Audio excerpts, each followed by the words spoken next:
दोस्तों, जब भी कोई प्लेयर शतक लगाता है तो उसका सम्मान और कद दोनों चीज़ें बढ़ जाती हैं। वही कुछ काम हुआ अभी जब कैबिनेट विस्तार हुआ मोदी मंत्रिमंडल का। तो जो पेट्रोलियम मंत्री थे, आप सबको पता होगा, धर्मेंद्र प्रधान थे। और वो 2014 से जब से मोदी सरकार आई है तब से कंटिन्यू पेट्रोलियम मंत्री थे। और उन्होंने इतना परिश्रम किया, तब जाके आज पेट्रोल और डीजल की कीमतें 100 के पार हुई। तो इसका इनाम तो उनको मिलना ही था। और इनाम स्वरूप उनको दे दिया गया है देश का सबसे महत्वपूर्ण मंत्रालय, यानी शिक्षा मंत्रालय। शिक्षा एवं कौशल विकास मंत्री बना दिए गए हैं पेट्रोलियम मंत्री जो पहले थे धर्मेंद्र प्रधान जी। और क्या है उनका जीवन परिचय, उस पर एक संक्षिप्त नज़र डाल लेते हैं। 26 जून 1969 में उड़ीसा में जन्मे धर्मेंद्र प्रधान, इनके पिताजी का नाम श्री देवेंद्र प्रधान था। वो भी भाजपा के वरिष्ठ नेता थे और अटल बिहारी वाजपेयी जी की सरकार में मंत्री भी रह चुके थे। तो लगभग 50 वर्ष की उम्र इनकी हो चुकी है। पढ़ाई इन्होंने एमए तक की है। और उसके पहले वो अखिल भारतीय छात्र परिषद के भी अध्यक्ष रह चुके हैं। उसके बाद 2006 में इनको जो है भारतीय युवा मोर्चा का अध्यक्ष बनाया गया। उसके बाद 2004 में ये विधायक रहे थे। उसके बाद 2004 में पहली बार लोकसभा से सांसद के रूप में इन्होंने अपनी जगह बनाई उड़ीसा से ही। उसके बाद 2009 में ये चुनाव लोकसभा का हार गए और वहाँ से चल के ये 2012 में पहली बार बिहार से राज्यसभा सांसद बना के भेज दिया गया। अब सोचिए आप, उड़ीसा का कोई व्यक्ति वो बिहार से राज्यसभा सांसद बन के चला जाता है।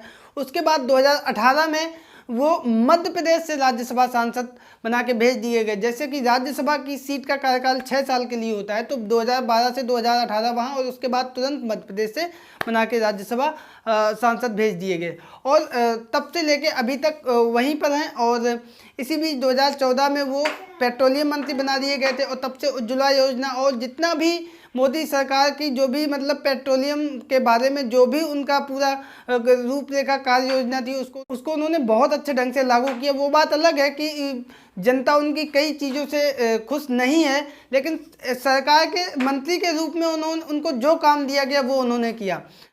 तो उसी को देखते हुए इनको शिक्षा मंत्रालय दिया गया। हालांकि रमेश पोखरियाल निशंक जी को जब शिक्षा मंत्री बनाया गया था तब भी मैंने ये बात बोली थी कि कुछ इनसे ज़्यादा उम्मीद हम लोग कर नहीं सकते हैं, क्योंकि पता नहीं क्यों शिक्षा मंत्री देश में कभी भी कोई बहुत ज़्यादा अनुभवी व्यक्ति को नहीं बनाया जाता है। भगवान जाने इसके पीछे क्या रीज़न है। और वही काम कुछ धर्मेंद्र प्रधान जी के लिए भी है। ठीक है, पेट्रोलियम मंत्री के रूप में उन्होंने सरकार की दृष्टिकोण से अच्छा काम किया हो, लेकिन आम जनमानस की दृष्टिकोण से उन्होंने कोई भी ऐसा कार्य नहीं किया जिसके परिणाम स्वरूप उनको शिक्षा मंत्री बनाया जाना चाहिए था।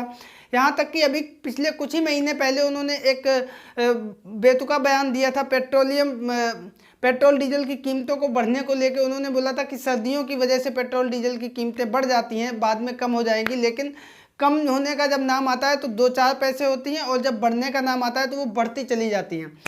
तो ये थी कुछ अपने देश के नए शिक्षा मंत्री धर्मेंद्र प्रधान के बारे में जानकारी। उम्मीद करते हैं आपको ये जानकारी पसंद आएगी। वीडियो पसंद आए तो इसको लाइक करें, दोस्तों के बीच में शेयर करें, और चैनल को सब्सक्राइब नहीं किया तो चैनल को कर लीजिए सब्सक्राइब, क्योंकि एजुकेशन से जुड़ी हुई बहुत सारी नई जानकारी यहाँ पर आपको मिलती रहती है। बहुत बहुत धन्यवाद।